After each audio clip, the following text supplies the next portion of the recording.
እዚ ኣፎት ሚድያ እዩ ሰላም ጥዕና ብልና ዝተፈላለዩ ቦታን ኩነታትን ኮይንኩም ምድላት ኣፎት ሚድያ ትካተሉ ክብራትን ክብራናን ንሳት ዝተዋደዱ ዋናዊ ምዕባለታት ሒዝና ልኩም ቀርቢና ኣለና ሓበራዊ ጻንሒትኩም ሰናክኹም ብምዕዳም ናብ ዘርዝራቶም ተሰጋጊርና ናይ ወልቃይት ይኹን ናይ ጸገዴን ካልኦት ቦታታትን ሕቶ ነተመዛበልቲ ከም ትሕጃብ ብምሓዝ ዝመጽእ ዘላ ፍታሕ የለን ክብሉ ነበር ኢታማጆር ሹም ሰራዊት ምክልኻል ጀነራል ሳሞራ ዩኑስ ገሊጾም። በኻሊ ወገን ጀነራል ዮሐንስ ወልደ ጀወርግስ ጆን መዲድ ንብልጽግና ጸላእ ብምዋል እቲ ጸወታ ኣብቅዕዩ ኩናት ቀሪቡሎ ክብል ገሊጹሎ። በኻሊ ወገን ሚስጥራዊ ስምዕ ግብፅን ህግደፍን ብጉዳይ ዓሰብ ዝምልከት ተወሳኺ ሓበሬታ ተዘርጊሑሎ ሱዳናዊ ኣክቲቪስት ኣብ ኣዲስ ኣበባ ብኻራ ካብ ዝተገበረሉ ፈተና ቅትለት ድሒኑ ዝብሉን ካልኦት ተገደስቲ ምዕባለታትን ኣለውና ሓቢርኩምና ጽንሖም።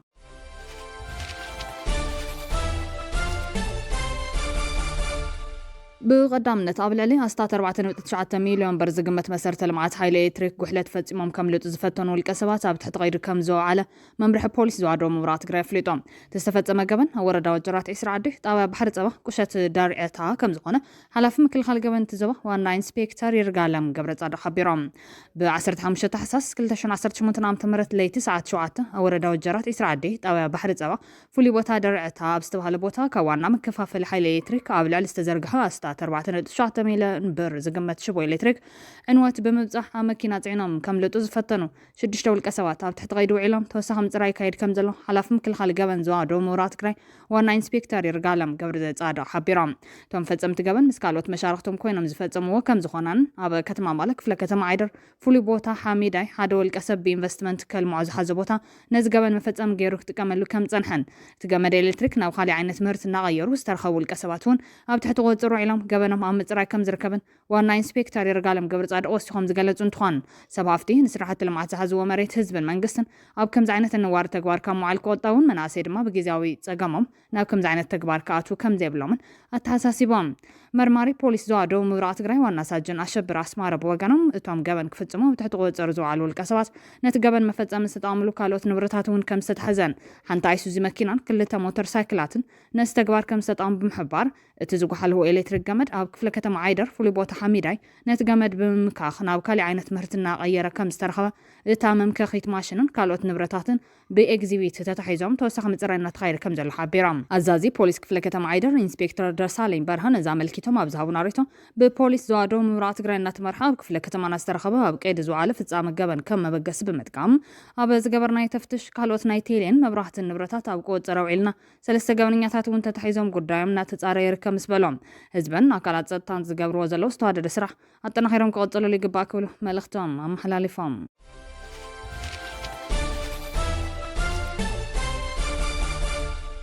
ናይ ወልቃይት ይኹን ናይ ጸገዴን ካልኦት ቦታታትን ሕቶ ንተመዛበልቲ ከም ትሕጃብ ብምሓዝ ዝመጽእ ዘላ ፍታሕ የለን ክብሉ ነበር ኢታማጆር ሹም ሰራዊት ምክልኻል ጀነራል ሳሞራ ዩኑስ ገሊጾም። በኻሊ ወገን ጀነራል ዮሐንስ ወልደ ጀወርግስ ጆን መዲድ ንብልጽግና ጸላእ ብምባል እቲ ጸወታ ኣብቅዕዩ ኩናት ቀሪቡሎ ክብል ገሊጹሎም። እዚ ዝተገለጸ ኣብ ዋናዊ ኩነታት ትግራይ ብፍላይ ኣብ ዛዕባ ተመዛበልቲ ተመልኪቶም ንጋዜጣ ኣዲስ ዘመን ኣብ ዝሃብዎ ቃል ምሕተት እዮም። ጀነራል ሳሞራ ዩኑስ ናይ ግዛት ጉዳይ ብመሰረት ስምምዕነት ፕሪቶሪያ ብዘተን ብምርዳን ክፍጸም ይግባእ ተመዛበልቲ ብዘይ ምስዳድን ከም ትሕጃ ጌርካ ብምሓዝን ግን መሬት ምምላስ ኣይካልን ክብል ሓቢሮም። ናይ ወልቃይት ይኹን ናይ ጸገዴን ካልኦት ቦታታትን ሕቶ ንተመዛበልቲ ከም ትሕጃ ብምሓዝ ዝመጽእ ዘላ ፍታሕ የለን ድሕሪ ምባል ወሲኾም ድማ በብዋኑ ናይ ውድ መግለጽ እናተባሃለ ፈኻራታት ይስምዑ እዮም። እቲ ህዝቢ ድማ ውግእ ይደልን ዋላ እኳ እንተበለ ንሳቶም ግና ክሰምዕዎ ኣይካሉን ክብሉ ገሊጾም። ከምቲ ናይ ሕንጻት ዝበለ ተመሳሳሊ ጸገም ከይፍጠር እቶም ተመዛበልቲ ሙሉእ ንሙሉእ እናመረበቶም ንክምለሱ ክንረባረብ ኣለና ዝበሉ እቶም ጀነራል ወሲኾም ድማ ናይ ሉዓላውነት ጉዳይ ብዘተን ብልዝብን ከም ዝፍታሕ ብምጥቃስ እቶም ተመዛበልቲ ቀዲሞም ክምለሱ ይግባኦም ነይሩ ምስ በሉ ሕዚ እውን ኣይረፈደን ኩሎም ተመዛበልቲ እናመረበቶም ክምለሱ ኣለዎም ክብሉ ኣብሪሆም።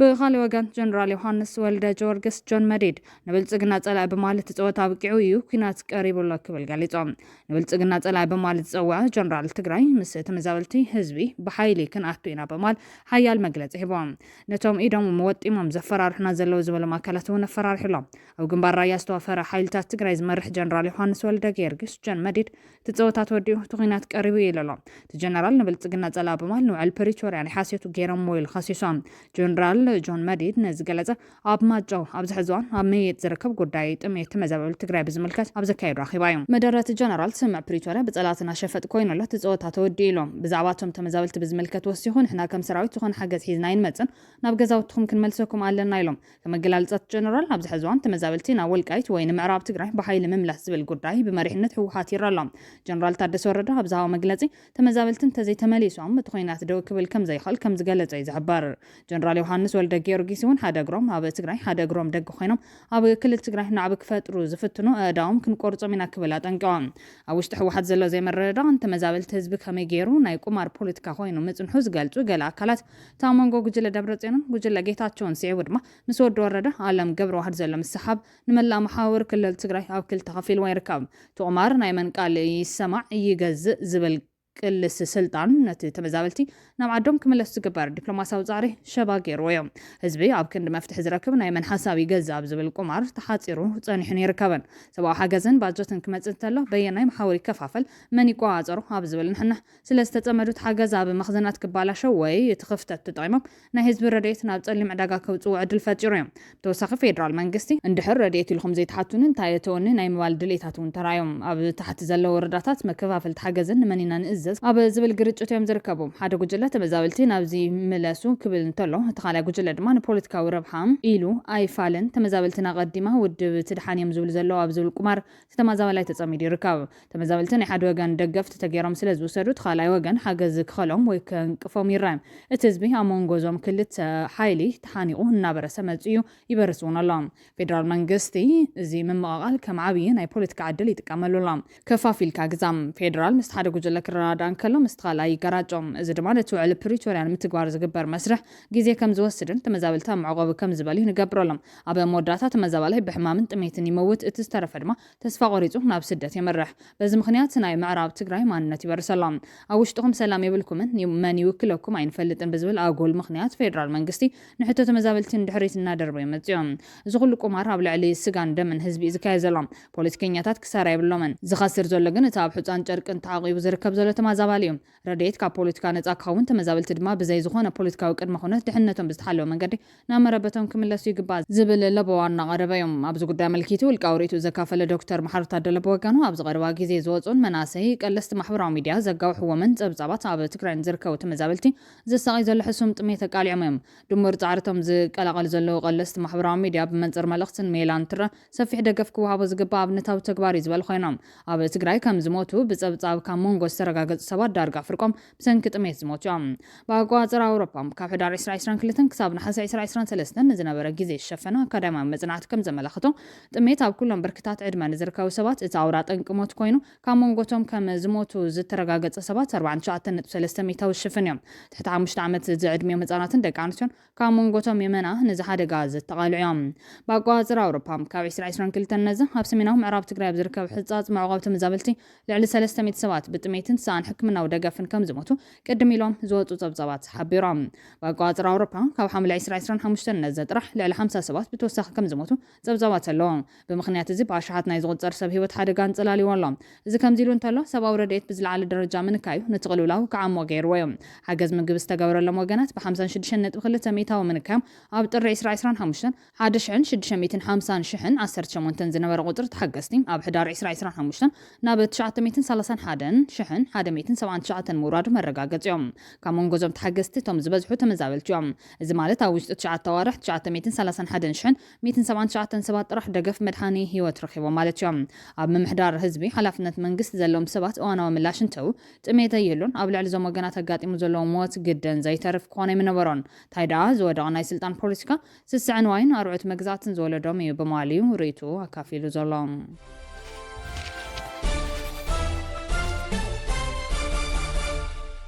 ሚስጥራዊ ስምዕ ግብፅን ህግደፍን ብጉዳይ ዓሰብ ዝምልከት ተወሳኺ ሓበሬታት ዘርጊሖም መራሒ ጉጅለ ህግደፍ ውልቀ መላኸ ኢሳያስ ኣብ ዝሓለፈ ኣዋርሕ ናብ ግብፂ ምርሑ ምስ መራሒት ሃገር ኣብ ዘካየደ ርክብ ግብፂ ኣብ ወደብ ዓሰብ ክትሰፍርን ዳግመ ህንፀት ከተካይድን ከም ዝተፈራረመ መና ዝተሰመየ ማዕከን ሓበሬታ ግብፂ ገሊፆም ንወደብ ዓሰብ ከም ምክንያት ኣቐሚጡ ኣብ ኢትዮጵያ መንግስታዊ ለውጥን ምርግጋፅ ዝሰርሕ ዘሎ ጉጅለ ህግደፍ ካብ ፅባሕ ውዕል ፕሪቶሪያ ትሒዙ ምስ ታሪኻዊ ፀላኢ ኢትዮጵያ ዝኾነት ግብፂ ናይ ሽርሕ ፖለቲካ ኣብ ምእላም ምፅንሑ ዝፍለጥ ኮይኖም ኣብ ዝሓለፈ ኣዋርሕ ናብ ግብፂ ኣብ ዝገበሮ ጉዕዞ ግብፂ ኣብ ወደብ ዓሰብ መደባት ዳግመን ጽት ምክያድ መስመር ንግዳውን ጥፈታትን ወታደራዊ ነውጣን ክትተክል ዘኽእል ስምምዕ ምፍራሙ እቲ ዝወጽእ ዘሎ ሓበሬታ ዘረጋግጽ መንግስቲ ግብጺ ብዘይካ ምስ ጉጅለ ህግደፍ ምስ ጅቡቲ እውን ብተማሳሊ ወደብ ንምምዕባል ወታደራዊ ነውጣ ንምቋምን ዘኽእል ስምምዕ ምፍራሙ እቲ ሓበሬታ ዝተገለጸ ኮይኖም ንኤርትራ ብዘይምልከታ ጉዳይ ከም እትኣትብ ምግባር ወትሩ ጸላት ክዕድመላ ዝረአ ጉጅለ ህግደፍ ሕዚ እውን ንግብጺ ናብ ዓሰብ ብምዕዳም ኤርትራ ብጉዳይ ኣባይ ግድብ ተፈጢሮም ዘሎ ምትፍናንን ግብጽን ኢትዮጵያን ኢዳ ክትሕውስ ይገብር ምህላው ዘረጋግጽ ስምምዕ መንግስቲ ግብጽን ጉጅለ ህግደፍን ኣካል ናይቲ ግብጽ ብጉዳይ ዲጋ ኣባይ ኣብ ልዕሊ ኢትዮጵያ ዘካይዶ ዘሎ ጸቕጢ ምዃኑ ዝተገለጸ እንትኸውን ምስቲ ጉዳይ ቅርበት ዘለዎ ምንጭታት ከም ዝሕብርዎ ግብጺ ምስ ክልቴን ሃገራት ኤርትራን ጅቡትን ዝፈረመቶ ስምምዕ ወደባት ዓሰብን ዶራሌን ብወግዕ ዘይተገለጸ ንጹርነት ዘይብሉን ምዃኑ ዘጣቕሱ ኮይኖም ግብጺ ዝወሰደቶ ውሳነ ምስፋሕ ወደባት ዓሰብ ናይ ኤርትራን ወደብ ዶራሌ ጅቡትን ምዃኑ እኳ እንተጠቐሰ ብምስጢር ክግበር ምምራጹ ግን ኣካል ናይትን ኢትዮጵያ ኣብ ከባቢ ንምእታው ግብጺ ትኽተሎ ዘላ ፖለቲካ ምዃኑ ይዘመን ክልቲኡ ወደባት ኣብ ደቡባዊ ቀይሕ ባሕሪ ኣብ ጥቓ መጻብብ ባብ ኤል መንደብ ከም ዝርከብ ዘመልከተት ጸብጻብ ጅቡትን ኤርትራን ጉርባብቲ ኢትዮጵያ ምዃነን በቲ ሓደ ወገን ኢትዮጵያ ድማ ንወደብ ዶራሌ ከም ናይ ንግድ መስመር ትጥቀም ሃገር ምዃና በቲ ካልእ ገጽ ዕላማት ስምምዕ ንኢትዮጵያ ዝጠመተ ምዃኑ እዮም ግምቶም ዘቐምጦም ግብጺ ኣብ ቀይሕ ባሕሪ ልዕሊ 2,000 ኪሎ ሜትር ገማግም ባሕሪ ቱንን ንቐይሕ ባሕርን ማእኸላይ ባሕርን ዘራኽብ ካናል ስዊዝ እትቆጻጸርን ሃገር ምዃና ወሲኹ ዝጠቐሰት ሓበሬታ ከም ኢትዮጵያ ዝኣምሰላ ባሕሪ ኣልቦ ሃገራት ኣፍ ደገ ቀይሕ ባሕሪ ንምርካብ ዝገብሮ ጻዕሪ ብተደጋጋሚ ግዜ ክትቃወም ድሕሪ ምጽናሕ ናብ ባሕሪ ሶማልያ ጅቡትን ኤርትራን ምቕራባ ዕላማ ግብጺ ንጹር ምዃኑ ዝገልጽ እዚ ምስ ውልቀ መላኺ ኢሳያስ ዝተገበረን ብምስጢር ዝተሓዘን ስምምዕ ቅድሚ ሓደ ወርሒ ውልቀ መላኺ ኣብ ካይሮ ኣብ ዝገበሮ ዑደት ዝተኸተመ ምዃኑ ዝጠቐሰት ሓበሬታ ግብጽን ጅቡትን ብኣንጻሩ ብመንገዲ ላዕለዎት ሰበስልጣን ኣቢለን ከም ዝተፈራረማ ድሕሪ ምግላጹ ምስ ክልቴን ሃገራት እውን ድልድል ወታደራውን ፖለቲካውን ዝምድናታት ዝመስረተት ግብጺ ኣብ ወደባት ዓሰብን ዶራሌን ወታደራዊ ስርሒታት ከተካየደ ዘኽእላ ምዃኑ ዝግለጽ ዝተረኸበ ሓበሬታ ቀንዲ ዕላማ ናይቲ ስምምዕ ወታደራዊ ትርጉም ከም ዘለዎ ዘንፍት ኮይኑ እቲ ስምምዕ ኣብ ክልቲኡ ወደባት ነካይዶ ዘለና ወታደራዊ ስርሒታት ሕጋዊ መሰረት ክህልወና ዘኽእለና እዩ ዝብል እምነት ግብጻውያን ምህላው እውን እዩ ዝገልጽ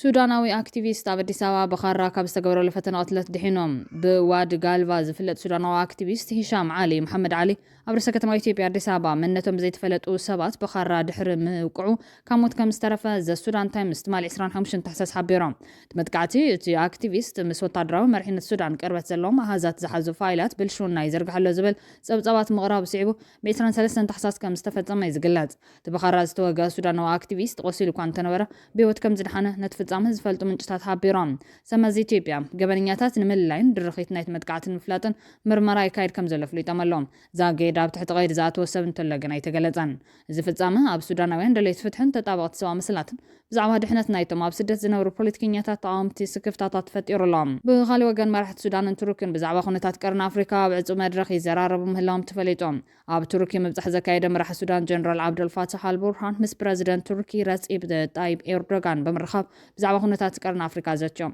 ኣብታ ኣብ ርእሰ ከተማ አንካራ ዝተኻየደ ርክብ ክልቲኦም መራሕቲ ብዛዕባ ጉዳይ ጸጥታን ምርግጋዕን ናይታ ብኹናት ሕድሕድ ተዓኒ ዘላ ሱዳን እውን ከም ዝተዘራረቡ ኣገልግሎት ዜና ሱን ሓቢሮም ክልቲኦም መራሕቲ ብዛዕባ ዞባውን ዓለምለኻውን ጉዳያት ብፍላይ ማእኸላይ ምሁራን ቀርኒ ኣፍሪካን ተመያይጦም ይብል ኣገልግሎት ዜና ሱዳን ዘውፅኦ ጸብጻብ ተዘረብ ቱርኪ ኣብ ናይ ሱዳን ሓድነት ሉዓላውነትን ግዛታዊ ክብረትን ዘለዋ ጽኑዕ መርገፂ ደጊሙ ዘረጋገፀ እዩ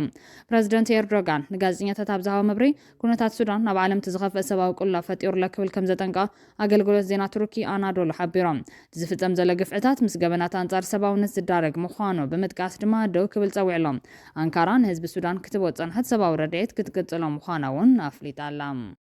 ክቡራትን ክቡራንን ቤተሰብ ኣፎት ሚድያ ነሳት ዜና ናባኹም ከነብሎም ዝሓዝናዮም ሓፀርቲ እዋናዊ ዜናታት ኣቕሪብና ዛዚምና ስለተከታተሉና ነመስገን ላይክ ሼር ሰብስክራይብ ምግባር ቤተሰብ ኣፎት ሚድያ ኹኑ ስስና ይነምና